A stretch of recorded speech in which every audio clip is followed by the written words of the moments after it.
Assalamualaikum warahmatullahi wabarakatuh. Ini adalah pertemuan kelima dalam pembelajaran KBMN yang ke-28. Sekarang bersama Pak Dail Ma'ruf. Beliau adalah seorang ustadz juga panggilannya. Nah, hari ini beliau memaparkan tentang blog sebagai media pembelajaran. Kemudian, apakah blog itu? Kata blog berasal dari kata weblog yang diperkenalkan pertama kali pada tahun 1998 oleh John Berger. Berger memberi nama weblog untuk mengkhususkan istilah website yang bersifat pribadi dan sering diperbarui dari waktu ke waktu. Dengan kata lain, blog adalah website yang bersifat personal yang membuat opini personal dan hal-hal lain untuk mengaktualisasikan diri dan mengabarkannya pada komunitas global. Kali ini Ustadz Dail Ma'ruf juga memaparkan ada 5 blogger yang paling terkenal di Indonesia. Yang pertama adalah Herman Yudhoyono, kemudian Raditya Dika, Tiga Sugeng Riyadi, Carolina Ratri, dan Dani Rahmat. Nah, ini amazing banget ya. Ini ternyata hal istimewa dari blogger. Ternyata nih yang nomor pertama Herman Yudhoyono itu dapat gaji dari blognya sebesar 21 juta per bulan. Wah, sangat luar biasa sekali ya ini benefitnya. Kemudian disusul juga Raditya juga pernah meraih penghargaan Indonesia Blog Award, The Online Inspiring Award di tahun 2009. Kemudian ini Pak Dail nih punya buku 10 yang sudah pernah dikuratori selama tahun 2022. Keren sekali nih ya. Kemudian menurut beliau, jenis-jenis blog yang pertama yaitu blog pendidikan, biasanya ditulis oleh pelajar atau guru. Yang kedua, blog sastra.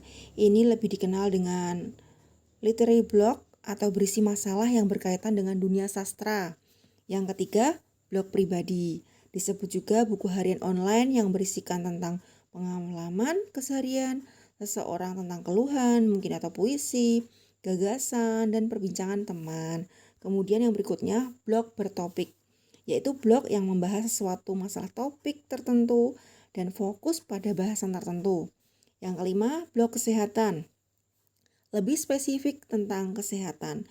Blog kesehatan kebanyakan berisi tentang keluhan pasien, tentang kesehatan terbaru nih beritanya, kemudian keterangan tentang kesehatan. Yang berikutnya adalah blog politik, berisi tentang berita politik, aktivis, dan semua persoalan berbasis blog, seperti kampanye seperti itu.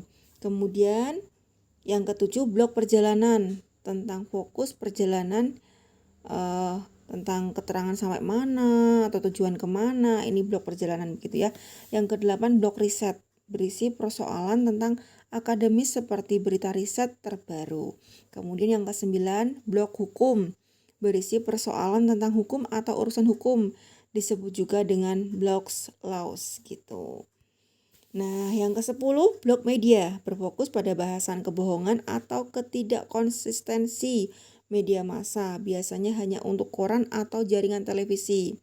Kemudian yang ke-11, blog agama, membahas masalah yang berkaitan dengan agama. Transformatika dan volume 12 nomor 1 Maret 2016 ISSN. Nah, itu ada nomornya ya. Kemudian nomor 12, blog bisnis, digunakan oleh pegawai atau wirausahawan untuk kegiatan promosi bisnis mereka. Nah, keren sekali nih ya. Kemudian manfaat blog.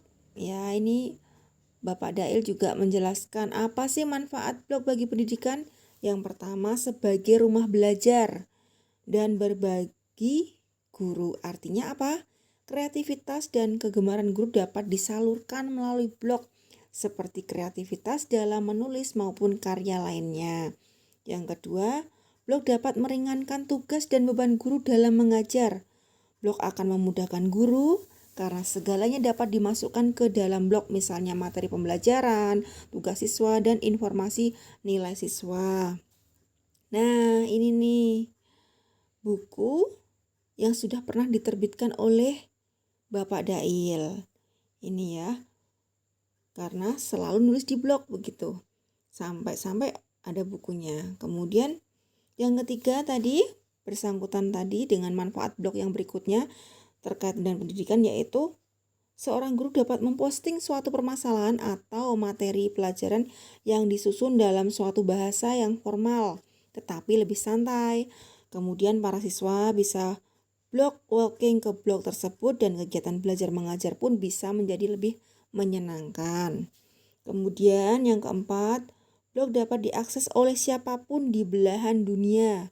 Dengan blog, guru bisa berbagi materi pembelajaran, tidak hanya untuk siswanya, tetapi juga setiap orang yang membutuhkan. Begitu ya, ini juga sangat mudah dan murah. Yang kelima, blog dapat menjadi media silaturahim. Blog dapat dijadikan sebagai sarana untuk bertemu secara tidak langsung dan dapat menjalin komunikasi satu sama lain karena blog dapat diakses oleh siapapun di seluruh dunia. Jadi termasuk salah satu yang di KBMN ini, walaupun kita tidak pernah tatap muka, tapi kita berkomunikasi lewat blog, saling berkunjung ke blog teman begitu. Nah, ini nilai murid meningkat karena media blog. Ini ya, ada grafik yang bisa kita lihat. Ini adalah pemanfaatan blog sebagai media pembelajaran alternatif di sekolah. Skripsi atas nama Bapak Sartono, guru SMA Negeri 2 Magelang. Kemudian ini Dr. Wijaya Kusuma atau Dokja yang kita panggil biasanya Omja ya.